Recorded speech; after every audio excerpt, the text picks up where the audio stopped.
Hemos llegado a nuestro capítulo número 227 del 3 en 1 y esta semana te vamos a contar sobre las exageradas sentencias a los sindicalistas venezolanos que casi igualan a criminales y matones como el Niño Guerrero. Luego escucharás cómo María Corina Machado y Carlos Prosperi acaparan los despliegues y las giras en vísperas de las elecciones primarias de la oposición.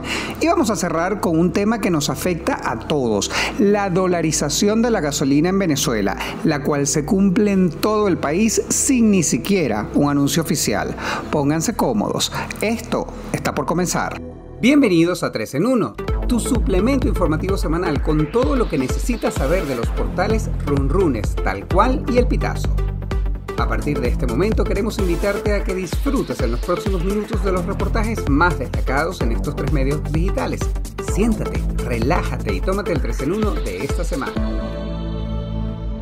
Soy Luis Miquilena, hoy es viernes 11 de agosto del 2023 y tengo el placer de darles a todos ustedes la bienvenida a nuestra emisión número 227 del 3 en 1, tu suplemento informativo semanal. Como bien saben ustedes, este es un condensado de información que recoge lo mejor de los portales El Pitazo, runrun.es, mejor conocido como Runrunes, y Tal Cual. Comenzamos de inmediato y lo hacemos visitando el portal runrun.es y aquí tenemos un RR Plus titulado Sentencia de sindicalistas casi igual a la del Niño Guerrero. Las recientes condenas a 16 años de prisión a 6 sindicalistas apenas superan por un año a la impuesta a Héctor Guerrero Flores, alias el Niño Guerrero, quien paga una pena por delitos de asesinato, robo de residencias, porte de armas, tráfico de drogas y además está señalado de ser líder de la megabanda El Tren de Aragua, que se ha expandido por todo el continente latinoamericano. El fiscal chavista impuesto por la Asamblea Nacional Constituyente, Tarek William Saab, dijo que los sentenciados no son sindicalistas. Escuchemos sus declaraciones. De hecho, en el juicio y durante el juicio,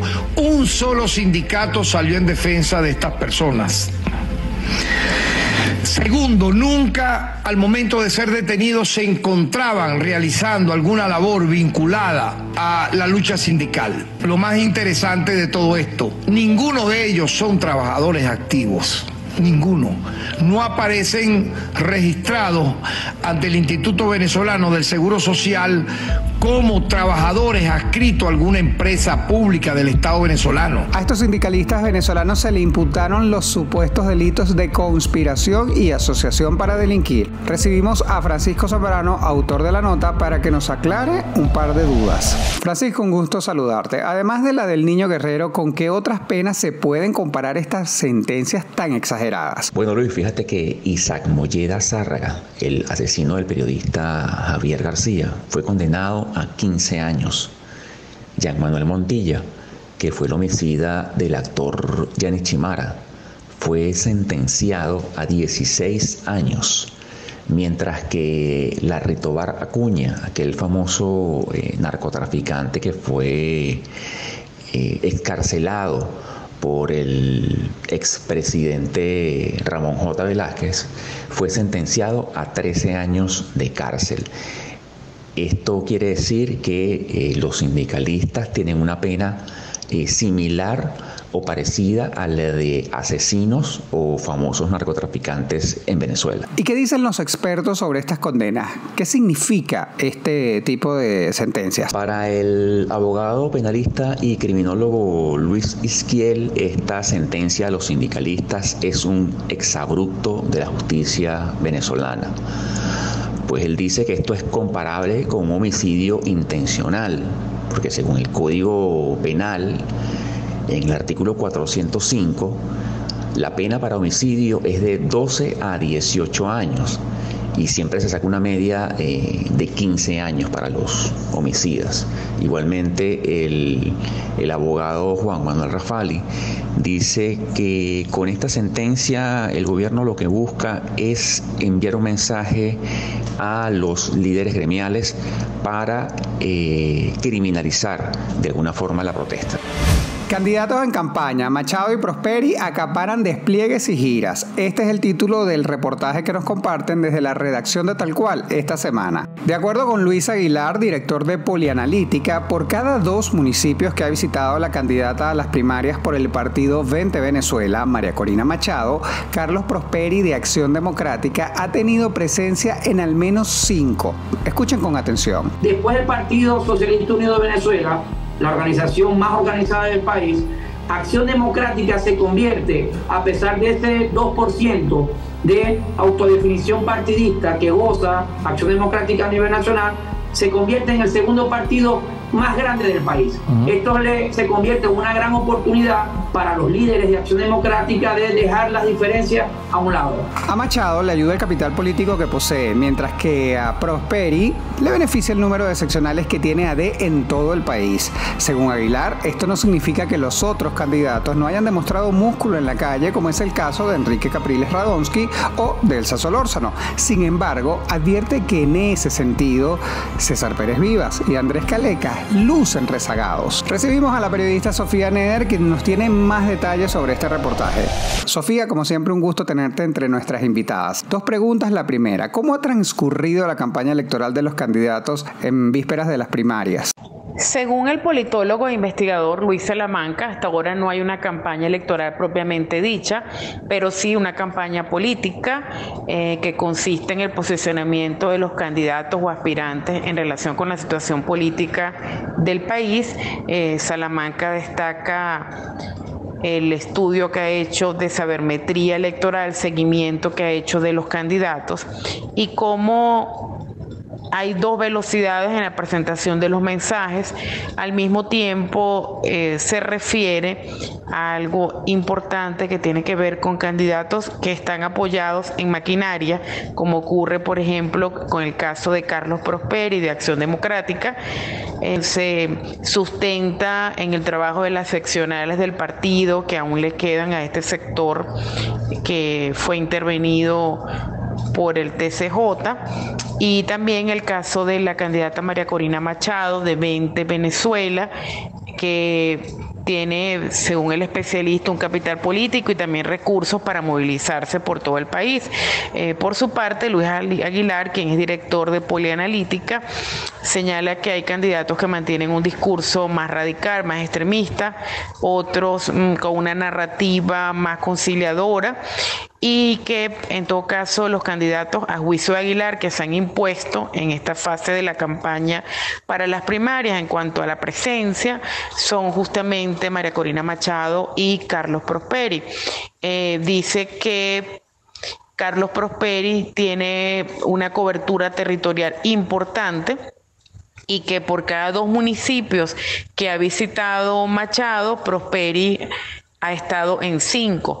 Este seguimiento lo hace esta firma desde octubre del año pasado y especialmente habla también de candidatos que están más rezagados y de otros que tienen una presencia, mediana presencia, algunos que también realizan giras políticas, pero no han tenido una cobertura geográfica o de presentación de actos tan llamativa como lo señalaba. ¿Y es posible que se establezcan alianzas antes de llevarse a cabo estas elecciones?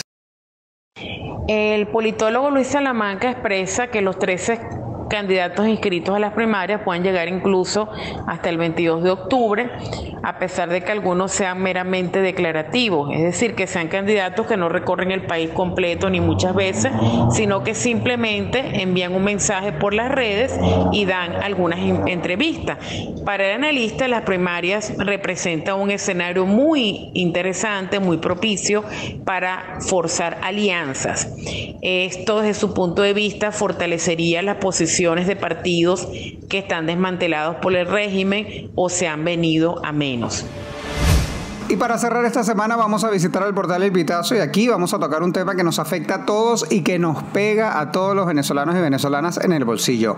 La dolarización de la gasolina en Venezuela se cumple sin anuncio oficial. Cada día los venezolanos pierden más tiempo para echar gasolina en estaciones de servicio subsidiadas y esto responde a que paulatinamente han ido desapareciendo con la complicidad de un gobierno silente. Vamos a escuchar lo que dicen los usuarios. Ha afectado todos los niveles de la vida, de nuestra cotidianidad. No nos permite trabajar, no nos permite estudiar, ya no nos permite dormir. Tenemos que pasar la noche entera haciendo una cola. Un monitoreo hecho por el portal El Pitazo en 2 estados del país comprobó que son más las bombas de gasolina a precio internacional que las subsidiadas, especialmente en los estados ubicados en zonas estratégicas para la economía como Táchira, Anzoátegui, Nueva Esparta y el Distrito Capital. El secretario general de la Federación Unitaria de Trabajadores de Petróleos de Venezuela, José Bodas, sentenció que la administración de Maduro está aplicando un paquetazo a cuentagotas. Le damos la bienvenida a Yesimar Áñez para que nos dé más información sobre este tema. Yesimar, las personas del interior creen que en Caracas se vive en una especie de burbuja en donde estos temas no afectan a los usuarios. ¿Puedes hablarme particularmente de la capital si también ha disminuido la oferta de la gasolina subsidiada? Estamos hablando de que todo el interior de Venezuela está afectado por la escasez de gasolina subsidiada. De hecho, la dolarización comenzamos a notarla en el oriente de Venezuela, específicamente en la zona norte y en la zona sur del estado Anzoátegui, donde en una semana notamos que 8 estaciones subsidiadas entre ambas zonas fueron dolarizadas al mismo tiempo. Pero hay otros casos, como es el del estado Nueva Esparta, una zona turística donde hay 56 gasolineras y de esas solo 10 son subsidiadas. Si nos vamos un poco hacia los llanos, tenemos que en una región agrícola y ganadera está ocurriendo lo mismo. Por ejemplo, en el estado Portuguesa, PDVSA posee 57 estaciones de servicio y solo 5 ofrecen gasolina a precio subsidiado desde 2022. Pero quizás el ejemplo más tangible se ubica en Táchira, en San Cristóbal. De hecho, de 110 gasolineras solo quedan 3 subsidiadas en San Cristóbal y que únicamente atienden a los grupos que fueron clasificados prioritarios durante la pandemia por COVID-19.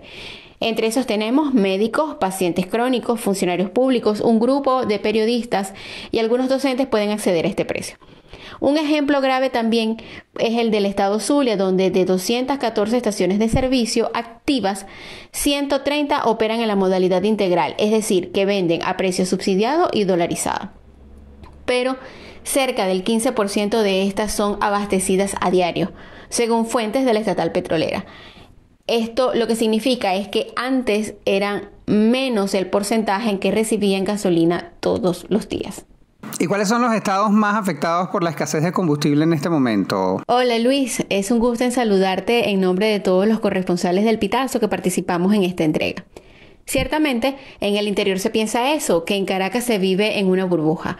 Pero la realidad es que actualmente, de las 203 estaciones de servicio que hay en el Distrito Capital, incluyendo Vargas y una parte de Miranda, un 60% son internacionales y el resto subsidiada. Estamos hablando de que al menos 121 estaciones de servicio venden combustible a precio internacional en la Gran Caracas y apenas 82 bajo subsidio. Aparte, tenemos que unas 10 bombas atienden al transporte público. Lo interesante, Luis, es que al menos 10 estaciones de servicio fueron dolarizadas en Caracas este año 2023. Y según usuarios consultados por El Pitazo, el cambio ocurrió hace casi 3 meses. ¿Cuál es la consecuencia? Pues más tiempo en colas. La reducción de las bombas subsidiadas y los problemas con la producción de gasolina en el país provocaron que los caraqueños otra vez pasen en colas entre 1 hora y media y 4 horas, aunque sabemos que en el interior son más. Hablamos de hasta 4 días en fila.